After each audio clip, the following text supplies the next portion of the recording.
So not too long ago, I mentioned something in a video about how music alters and changes us as a collective.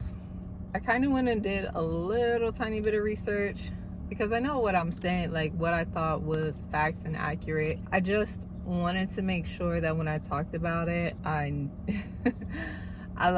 wasn't just speaking crazy. So anyways, I personally believe that as a generation are now the way we are, not connected and not together and kind of less powerful because of the music that we listen to, because the music that is playing, that is mainstream. I also went on to say that you will catch me listening to ratchet music from time to time, but you won't catch me embodying that because that's not who I am.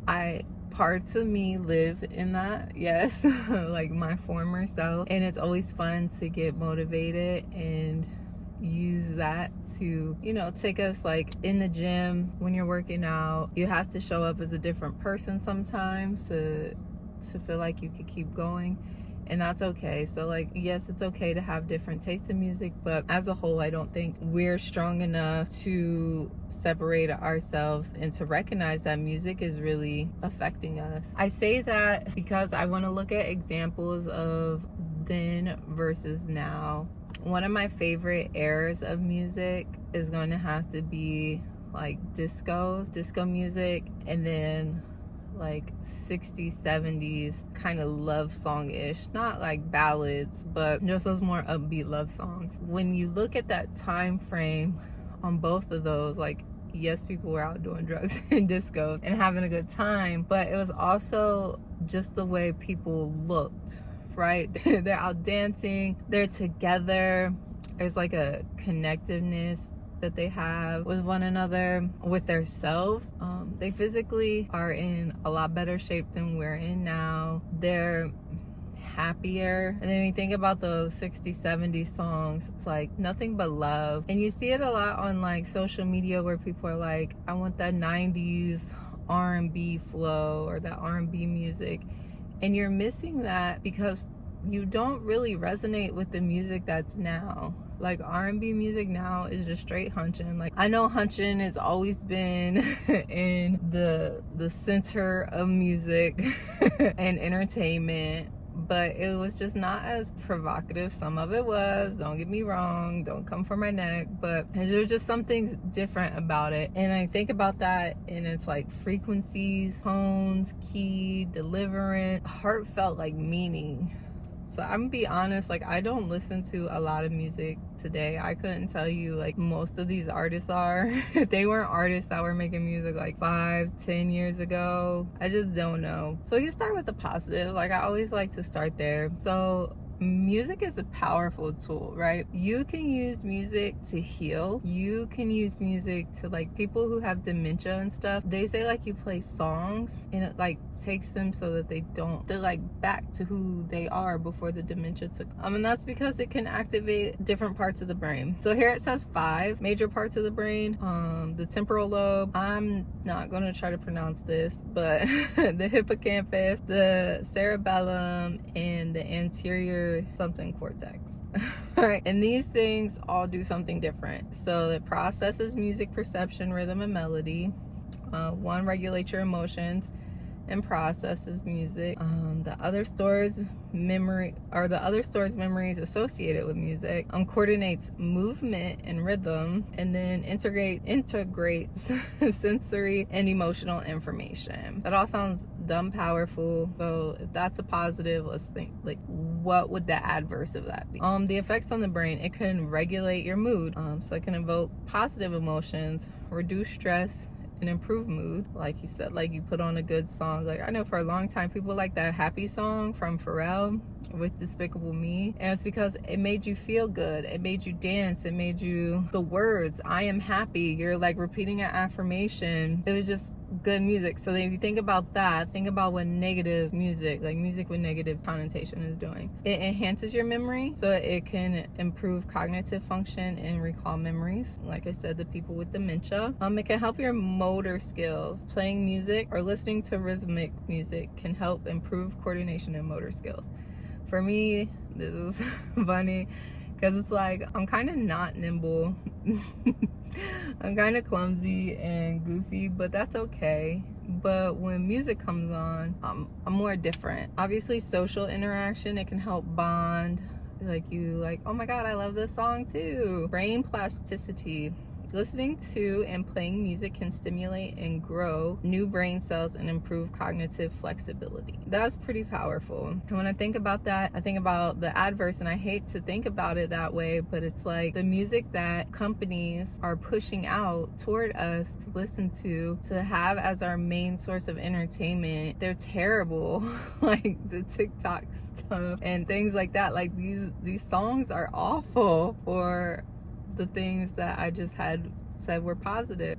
With that, so like sound frequencies, I talked about there being different parts of music. Sound frequencies influence neural activity and brainwave patterns. Different frequencies can produce different effects on the brain. So you have your low frequency sounds like delta and theta wave, and these could create relaxation and creativity. You have high frequency sounds like beta wave, which focus on alertness, and gamma state, like your brain's gamma waves. Binaural beats, which is when two different tones of frequencies are presented separately in each ear, to help improve cognitive performance, memory, and relaxation. And then it says music that you enjoy can enhance EEG power. And I didn't look that up, I'm sorry. But you have these frequencies that are put through songs, and you think about the one with alertness. And I think that's the like one that's used a lot now. So the adverse to those positive things would be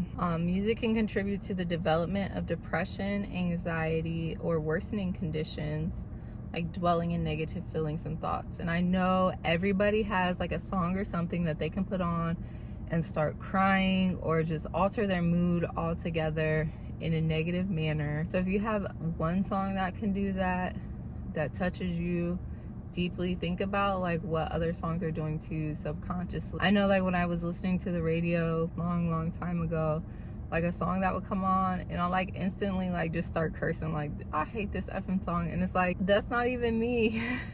So I don't know, listening to a sad song or angry songs for too long can increase cortisol levels, which is a stress hormone, and stimulate the brain areas associated with negative emotions. So there's a lot of people that listen, and there's nothing wrong with that, because I do like me a good like little emo song every now and again. But there's a lot of people that listen to that type of stuff constantly, that negative. I don't even know bro's music like that. I think it's Trippie Redd. But think like artists like that, to me, like if I went to a music festival and seen them, like I feel deep in like my spirit that's not a song or a set that I want to be around. It just makes me feel just not good. And then like when I see people who's like, oh, people who listen to X, Y, and Z are like this, I'm like, I can believe that. Like, and I hate to be like just casting judgment off the artists that you listen to, but I can genuinely believe that you're like that because that's the music that they portray around. And that's like become very popular. I would say in like early like 2010, like 2011, 12, 14, like this really sad just generation. Oh my God, a bluebird. This really just sad generation of music came about. And then here we are 2025 and we're all like depressed. Anyways, memory recall. So just like a good song can bring up a good memory, bad song can bring up bad memory. The inappropriate content. Music that is using inappropriate content leads to different tendencies. It's a stretch to say like addiction, but say you're someone who does have a drinking problem and you just happen to listen to certain songs and those certain songs come on and it's like, oh dang, I kind of want to drink. Or you have like a sex addiction or something like that. It's a stretch, I know, but have you really given it thought to like, is it what I'm listening to that's making me do this? Like, because it's just subconsciously in my brain. And then of course promoting violence. I told you like the Thugzilla stuff back in one video, promoting just being disrespectful, being a person that is not a good person. Not saying that these people are bad people, but I genuinely think that it's done intentionally to put that out there, to put it in our brain, to be like, I'm a thug, I'm this, I'm a shooter, I got my shooters with me, da da da da da da, so that we believe that, we're singing that, right? It's like an affirmation. We're singing it, we're listening to it on repeat. Then we want to embody that and be that. For some people, they go to the extreme and do that. We think about how music alters generations. Like, I think that's why so many people love the like oldies era music, because it's just feel good music. It's about love, it's about connectiveness. Don't get me wrong, I know there's some negative songs out that way, but those songs are like heartfelt and full of passion. But it was like not so often that you heard them, well, at least the ones that I've been around. But yeah, if you think about how I truly dig deep into what it is that we're consuming, what it is that they're pushing out for us to consume, because they're not really allowing people to be these happy, positive influence artists. Like, they're pushing out this negativity. So now we got everyone believing that like to be a good female rapper, you have to like be a hoochie and sell coochie and like just talk about things like that. Or to be a good male artist, you have to be violent and disrespectful. And there's a lot of positive artists that I've listened to that I've not once heard anything on the radio unless it was like a verse in somebody else's song, and that song ends up being like a very negative song in retrospect. Just something to give thought. Have you practiced or have you noticed if you've changed because of music? If no, let me know, because I know I noticed I have. But anyways, that's all for now. I'm gonna go take care of the baby and dad. I miss them dearly now, so peace.